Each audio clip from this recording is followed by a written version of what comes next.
Dear friends, welcome back to your channel English text analyst. Friends, আজকে আমরা of studies এই টেক্সটটা পড়বো থরলি। তো দেখো ফ্রেন্ডস, আমি ডক্টর এস সেনের এই টেক্সট বইটা থেকে আমি মানেগুলো বা অর্থগুলো বা অ্যানোটেশনগুলো নিয়েছি। তো তোমরা এখান থেকে বইটা দেখতে পারো অথবা তোমাদের টেক্সট থেকেও পড়তে পারো, কোনো অসুবিধা নেই। Of studies written by Francis Bacon. Studies serve for delight. পড়াশুনো আমাদেরকে, ডেলাইট মানে হচ্ছে আনন্দ প্রদান করে বা আনন্দ দেয়।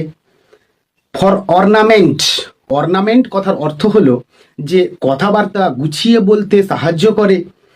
অ্যান্ড ফর এবিলিটি, এবিলিটি মানে হচ্ছে এফিসিয়েন্সি এবং আমাদের দক্ষতা বা সামর্থ্যকে বাড়িয়ে তোলে।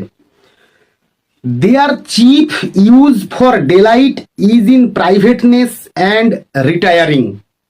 Their chief use, their বলতে এখানে স্টাডিজকে বলা হচ্ছে, চিফ ইউজ বলতে এখানে প্রধান উদ্দেশ্য বা প্রধান ব্যবহারিক উদ্দেশ্য হলো ফর ডেলাইট ইজ ইন প্রাইভেটনেস, মানে একান্ত ব্যক্তিগত সময়ে যে কিনা আনন্দ দেয় বা যে বইগুলো কিনা আমাদেরকে বা পড়াশুনো আমাদেরকে আনন্দ দেয়।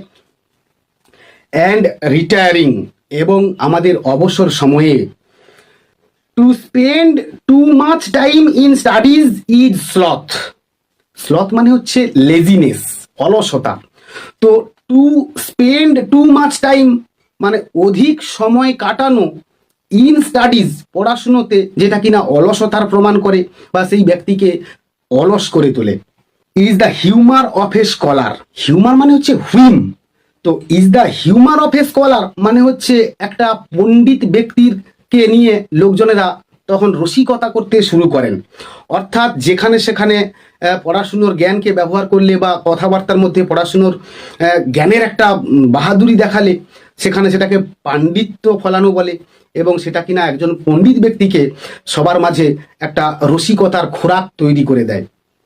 ক্রাফটি মেন কন্টেম স্টাডিজ, এখানে কন্ডেম করেছে।